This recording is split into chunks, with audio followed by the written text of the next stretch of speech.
श्री स्वामी समर्थ. श्री गुरुदेव दत्त. 26 ऑगस्टला आहे हरितालिका व्रत.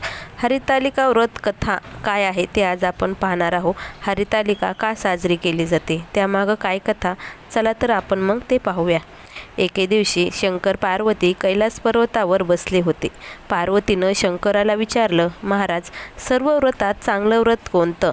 श्रम थोडे आणि फळ पुष्कळ असं एखादं व्रत असेल तर मला सांगा, आणि मी कोणत्या पुण्याईनं आपल्या पदरी पडले हेही मला सांगा.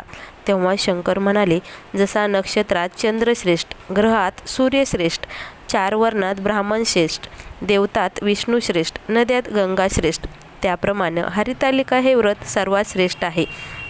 आज मी तुला तेच व्रत सांगणार आहे. ते तू पूर्वजन्मी हिमालय पर्वतावर केलं होतंस आणि त्याच पुण्याईनं तुम्हाला प्राप्त झालीस. आता ते व्रत कसं आहे ते ऐक.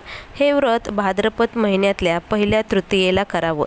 तू लहानपणी मी तुला प्राप्त व्हावे म्हणून मोठं तप केलं होतं. 64 वर्ष तर झाडाची पिकलेली पानं खाऊन होतीस. थंडी, पाऊस, ऊन हे तिन्ही दुःख सहन केलीस. हे तुझे श्रम पाहून तुझ्या वडिलांना फार दुःख झालं आणि अशी कन्या कोणास द्यावी अशी त्यांना चिंता पडली. इतक्यात तिथं नारद मुनी आले. हिमालयानं त्यांची पूजा केली व येण्याचं कारण विचारलं. तेव्हा नारद म्हणाले, तुझी कन्या उपवर झाली आहे, ती विष्णूला द्यावी. तो तिच्या योग्य नवरा आहे. त्यांनीच तुला माझ्याकडे मागणी करण्यास पाठवले आहे, म्हणून इथं मी आलो आहे. हिमालयाला मोठा आनंद झाला. त्यानं ही गोष्ट कबूल केली. नंतर नारद तिथून निघून विष्णूकडे आले. त्यांना ही हकीकत कळवली व आपण निघून ते दुसरीकडे गेले. नारद गेल्यानंतर तुझ्या वडिलांनी ही गोष्ट तुला सांगितली. ती गोष्ट तुला रुचली नाही, तू रागवलीस. असं पाहून तुझ्या सखीनं रागवल्याचं कारण विचारलं. तेव्हा तू सांगितलंस की महादेवा वाचून मला दुसरा पती कोणीही नको असा माझे निश्चय आहे. मी लग्न करीन तर महादेवाशीच करील असं तू त्या सखीला सांगितलं आणि आपल्या वडिलाला आणि विष्णूला सुद्धा तू तसं सांगितलं आणि वडिलाने आणि विष्णूनं ते कबूल केलं. तर आता यावर काय उपाय? मग तुझ्या सखीनं एक घोर अरण्यात नेलं. तिथं गेल्यावर एक नदी दृष्टीस पडली. जवळच एक गुहा आढळली. त्या गुहेत जाऊन तो उपवास केला. तिथं माझं लिंग स्थापन केलं, त्याची पूजा केली. तो दिवस भाद्रपद शुद्ध तृतीयेचा होता. रात्री जागरण केलं.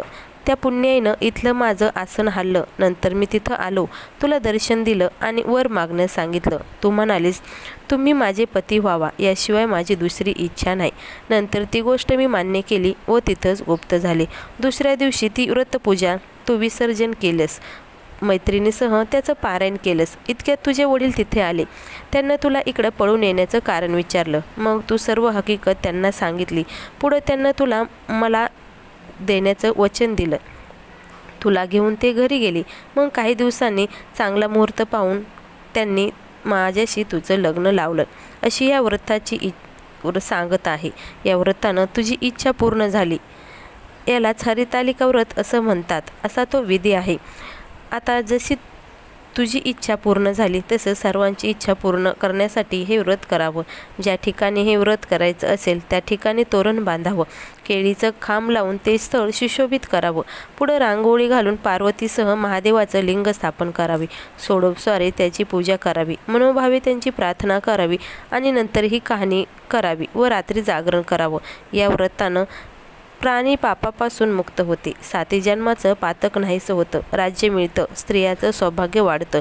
या दिवशी बायकांनी जर काही खाल्लं तर त्यांचं जन्म वंध्यत्व येतं असं सांगितलं जातं. दारिद्र्य येतं. पुत्रशोक होतो. कहाणी केल्यानंतर सुहासिनी यथाशक्ती वाण द्यावी. दुसऱ्या दिवशी उत्तर पूजा करावी आणि व्रताचं विसर्जन करावं.